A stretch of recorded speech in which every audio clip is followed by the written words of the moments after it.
Þegar kvölda tekur hægist vissulega á skólastarfinu í Háskóla Íslands en skólinn sefur þó aldrei og er aðgengilegur nemendum nær allan sólarhringinn. Margir nemendur nýta sér það að læra eftir að skólinn lokar en til þess að komast inn þarf að vera með sérstakt kort sem veitir aukinn aðgang að byggingum skólans eftir lokun. Á Háskólatorgi var tómlegt að lítast enda lokar Háma og aðrir matsölustæðir klukkan 5 og því erfitt fyrir svanga nemendur að versla sér í matinn. En háskólinn deyr ekki ráðalaus og því eru sjálfsalar víða skólan sem hungraðir nemendur geta nýtt sér.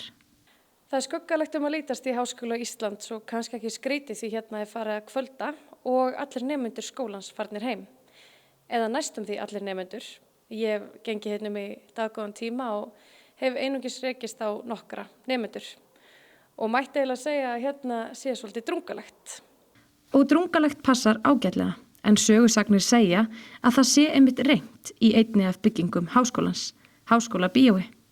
Fyrrum starfsmenn byggingarinnar segjast hafa upplifað verulegan draugagang og þá sér í lagi á næturnar.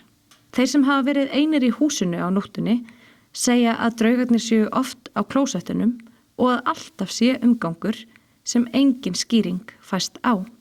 Nemandi sem blaðamaður hitti á sagðist hins vegar ekki vera smeyk á kvöldin og nýtir hún sér það að læra í skólanum eftir lokun þegar annarsamt er í náminu. Bara aðalega þegar mikið að gera. Og er busy núna? Ógeðslega mikið að gera.